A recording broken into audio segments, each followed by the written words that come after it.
Example 5. So first of all, I think I had a typo here. The directions don't make sense if it's not f of x, so I had to change that. So if you could change that. If yours says y, I may have corrected it and put it in, I don't remember.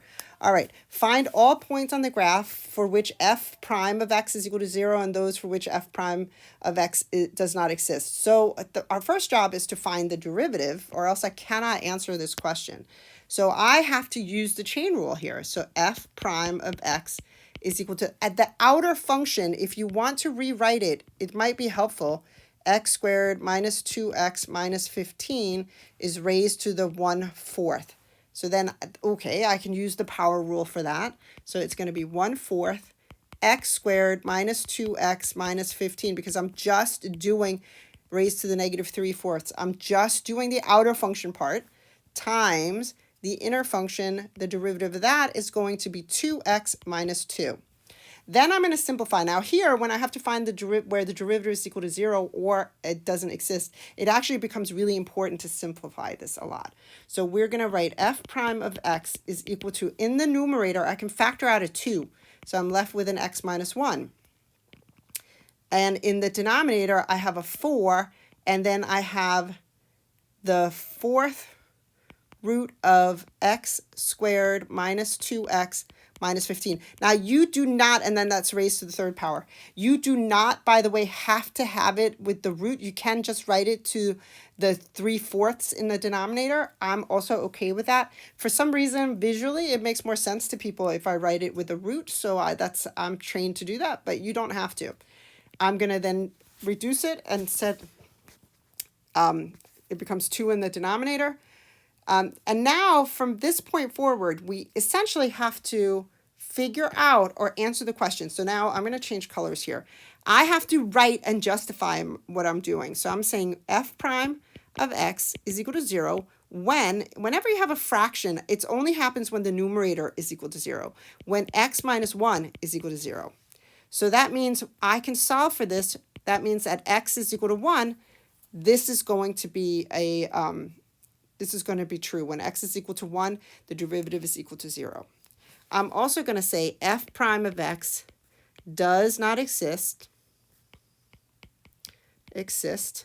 when, and that's when the denominator is equal to 0. So then I have 2 times the 4th root of, and look, the denominator actually down there factors. I don't have to do it right now, but that's when that's equal to 0. So that's going to give me x squared minus 2x minus 15 cubed. So if I now divided both sides by 2, it'd still be 0. If I raised both sides to I guess it would have to be to the 4/3, it would still be 0 on that side. So I know that that will only happen if x squared minus 2x minus 15 is equal to 0.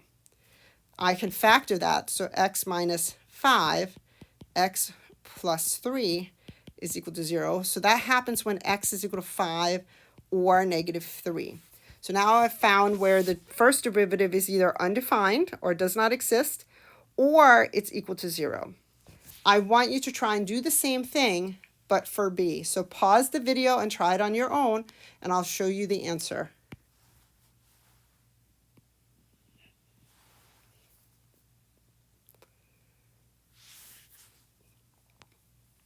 It's very similar in idea, especially the rewrite of it. Write it as a fraction helps. All right, let's look at example 5.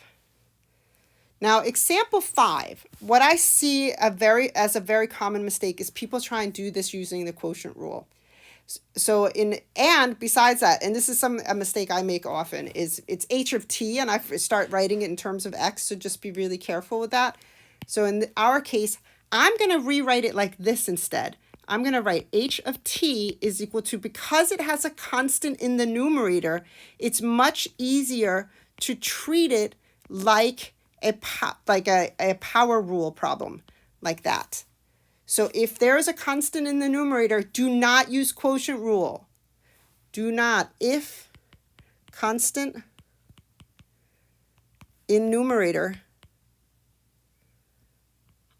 this is a note to self, NTS, note to self, right? Do not,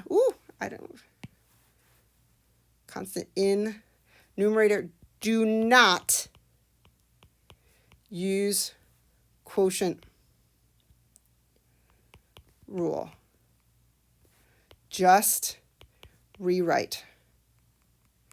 So the key is when you have either a constant in the numerator or the denominator, those are both rewrites. Do not use quotient rule. If you have a monomial in the denominator, again, do not use the quotient rule, just use a rewrite. In this particular case, I get h prime of t is equal to, and just use the power rule now. So 5 times negative 2 is negative 10. 3t minus 5 to the negative third. Don't forget to use the chain rule, times 3. That's the most common mistake, is that people forget to use the chain rule. It's h prime of t is equal to, and then I get negative 30 over 3t minus 5 to the third. And I'm done. Much faster than using the quotient rule. If you try to use the quotient rule, then you have to factor out a 3t minus 5 in the numerator and denominator. So stuff cancels out. It's a lot of algebraic manipulation. So you're much better off just rewriting it like this. All right, try B on your own then. Just be careful, there's a negative in the front. Pause the video and try B on your own. This is what I'm getting for B. Luckily, that one is in terms of x, makes life a lot easier. Okay, simplifying. Leaving derivatives in a messy form is not always useful. Factored and simplified form is often better than using the derivative when using the derivative to discuss or graph the function. So that's what I've been talking about consistently all along. So we're going to try to find the derivative of these and then look at how we can simplify. Like, what are we going to do at that step? One of the things that are super important that you keep in mind is that when you're simplifying, you can sometimes factor out the least power. If you have the same base, you can factor out the least power. And if you have negative values, the least power, like negative 2, is less than negative 1. Just keep that in mind. All right, let's try that then. So we have dy dx is equal to, I have to use the product rule. So I have two functions here, and in one of the functions, on top of everything else, I have to use the chain rules. So I have x cubed times, and I might just rewrite this just to make it a little bit easier for myself. This is going to be 1/2, and it's going to be the first, which is x cubed, times the derivative of the second. The derivative of the second, now I have to remember to use the power rule, 1/2, 4 minus x squared to the negative 1/2, times, use the chain rule, negative 2x. That's here, a lot of people forget that part. Plus the second, which is, I'm going to write it as 4 minus x squared to the 1/2, times the derivative of the first, which is 3x squared. Okay, so now what can I, first of all, there's some common factors. I see that they both have an x. Okay, great. They both have a factor of 4 minus x squared and 4, oh, actually they have more than just an x. Hang on, there's more x's here that I can factor out. This one over here as well. So we have to keep that in mind. I can also, they both have a factor 4 minus x squared to some power. Some other things that I see, I can cancel the 2 with the half there. All right, so let's try some of that. I may want to neaten it up a little bit because it looks super messy. And this is where people get a little bit lost if I don't do that. So let's do that.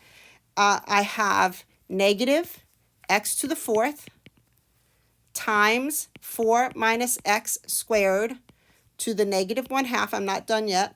And then plus 3x squared times 4 minus x squared to the 1/2. So here it might be a little bit easier. I can factor out because these two have a common factor, and also these, I have some common factors here as well. So I need to factor some of those out. So let's start with that. I have dy dx is equal to, factoring out, I can take out an x squared for sure. And then I can also take out the 4 minus x squared to the, you have to pick the lowest valued exponent. The lowest value, I have negative 1/2 and positive 1/2. Negative 1/2 is a smaller number than positive 1/2. So I'm going to raise that to the negative 1/2. That's going to leave me with negative x squared from the first term. And from the second term, it's going to be plus 3. There's all the x squares came out. But when I factored out the 4 minus x squared to the negative 1/2, I'm just going to show you down here what happens. Technically, I'm dividing both of these by 4 minus x squared to the negative 1/2. So I'm going to take 4 minus x squared to the 1/2 and divide by 4 minus x squared to the negative 1/2. But when you have something to the negative 1/2, I can move that up on the fraction. So in the numerator, I end up with 4 minus x squared to the 1/2 plus 1/2, which gives me 4 minus x to the first power, which is 4 minus x to the, I don't need to write it, to the first power. Okay, so then, okay, we're rolling a little bit better. I'm going to erase this to just get rid of it because it looks messy. And then we have, in the numerator, so far, I have x squared times negative x squared minus, I'm going to distribute the 3, and I get minus, that's not a 3, it's a 12. Minus 12 minus, what do we get here? Minus 3x squared, like that, over 4 minus x squared to the 1/2. Now, inside of this fraction in the numerator, I end up with x squared to the negative 4x squared minus 12. I know I can factor a little more, over 4 minus x squared to the 1/2, which is then equal to, in the numerator, I'm going to factor out the negative 4 for the binomial there. So then I have negative 4x squared. That's going to give me an x squared plus 3 in the numerator over the square root, or you could leave it as 4 minus x squared to the 1/2. I'm going to put the square root here. 4 minus x squared. And that's my dy dx in simplified form. Again, it's going to be much easier for me to find where the derivative is equal to 0 and where it's undefined if I have it simplified to this form in factored form. All right, I want you to pause the video and try B on your own.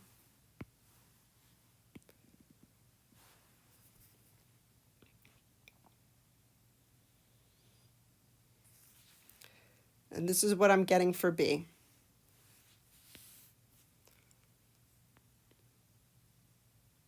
To check your answer. Okay, simplifying derivatives of quotients. Again, here I could potentially use the quotient rule, but if I can avoid it, I think I will. I'm going to rewrite this as f of x is equal to 2x times x squared plus 9 raised to the negative 1/3. And then I just have to remember to use the product rule and the chain with the chain rule. So the product rule, if I have two parts, you know what? I'm going to pick different colors, I think. I'm going to pick these two. So blue and pink. So here are my two parts, right? So the product rule is going to tell me f prime of x is equal to 2x times the derivative of the pink one here is going to be negative 1/3 x squared plus 9 raised to the subtract 1 4/3 times, don't forget to use the chain rule, 2x. That's that one. Those two correspond. And this one came from the first. Plus the second, that is just x squared plus 9 to the negative 1/3 times the derivative of the first, which is just 2. So in terms of correspondence to values where they came from, these come, the blue comes from the first one and the pink comes from the second one. Okay, let's polish it off a little bit. So f prime of x is equal to, it's going to give me, first of all, negative 4/3 x squared times x squared plus 9 to the negative 4/3. That's the first term. Plus, then we have a 2 and an x squared plus 9 to the negative 1/3, like so. So the first thing I'm going to work on is I'm going to factor out common factors. Now the key is if you have a leading coefficient that is of any of them that's a fraction, always factor out the denominator. It makes it a lot easier later on. So I already know that I'm going to factor out something over 3 because of the 3 here, that one right there in bright pink. So I need to take that one out. The other parts that I can take out is also I can take out a 2 because of the 4 and the 2. So I can take out a 2. They don't have an x in common, but they do have x squared minus 9 in common. No, plus 9, excuse me, plus 9 in common. And the lowest of the two exponents is negative 4/3. So that's the part I'm going to take out. So what I'm left with then is going to be a negative 2, because I took out 2/3, times x squared. That's it for the first term. Plus, I took out the 2, but what I'm left with, again, it's essentially I end up with x squared plus 9 to the negative 1/3 divided by x squared plus 9 to the negative 4/3, because when we factor it out, we divide. That means, oh, they have the same base. I can move this one up to the top, so that becomes plus 4/3. So negative 1/3 plus 4/3 gives me x squared plus 9. That's why we tend to always, you always factor out the lowest value, because that usually happens. And then let's clean it up a little bit. 2/3 x squared plus 9 to the negative 4/3. And then this factor gives me, negative x squared, I think, plus 9. Okay. And then we're going to write it as a fraction because it's more useful like that. So 2 in the numerator, I get 9 minus x squared, like that. That's this one. Let's see here if I can pick a good color. So we have, I'm essentially using this one here in green and the 2 from there. And then the rest is the denominator. So that's going to give me a 3 and an x squared plus 9 to the 4/3 down there in the denominator. Or if I wanted to write it with a radical, okay, you could do that too, like that, over 3, and then the cube root of x squared plus 9 to the 4th power. All right, now try B. Pause the video and try B on your own.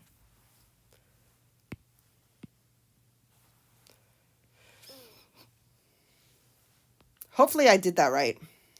So check your answer here. It gets a little fiddly sometimes, I know. All right, last question, I think, yes. So the last question, I just want to point out, again, another typo, I apologize. It's supposed to be T's instead of X's in part B, so if I haven't had a chance to fix it on yours yet, can you please fix it for me? All right, let's do part A together, and then you're going to try B and find the answer. I'm going to do dy dx is equal to outer, that's the power rule, so 3 times 2x minus 3 over x squared plus 5 raised to the 2nd power. That's my dog growling. And then I have to use the chain rule. So the inner function is that part in there. But the way to take the derivative of a quotient like this, there's not a constant in the numerator or in the denominator. I have to use the quotient rule. So that's what I'm going to do.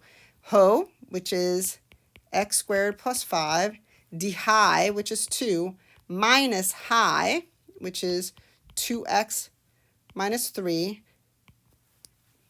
d ho, which is 2x, draw the line and square below, so x squared plus 5 squared. All right, so let's see how we can simplify this fella a bit. First of all, I have 3 in the numerator times 2x minus 3 squared. Then there's a bunch of mess up there, but look in the denominator. What's interesting here is that I have a x squared plus 5 squared in the denominator. I'm going to write it out. You don't have to do it in 2 steps, but I'm just going to make it really explicit.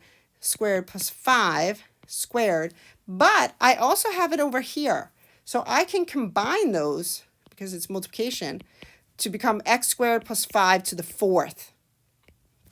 Right now I'm not doing that, but we're going to do a little bit of simplification over here. So that's going to give me 2x squared plus 10 minus 4x squared plus 6x, I think. And then let's polish it off a little bit. So we have 3. And we're going to leave the parts that are factored already factored for us. We don't need to make it more complicated. It's going to give me a negative 2x squared plus 6x plus 10 in the numerator so far. In the denominator, I have x squared plus 5 to the 4th power. And then, in the numerator for the trinomial, the one I'm highlighting just now, I can take out a negative 2, so I think I'm going to do that. You don't have to, but I'm going to neaten it up a little bit. Again, having it in factored form is definitely the most useful. So that's going to be an x squared minus, I was almost going to write 6, but I factored out the negative 2. So that's going to give me a negative 3x minus 5. And there are no factors of 5 that add up and give me negative 3, so that trinomial does not factor, so I'm just going to leave it for now. All right, so that's the derivative after we simplified. Lots of algebra, I know, but that's what we need to have. All right, part B, pause the video, try part B, and then you can check your answer. And that's what I'm getting from part B. Again, even in writing the problem, I initially mixed x and t together, so I get it, but we have to be careful. On the AP exam, they won't forgive you. I might, but they won't. All right.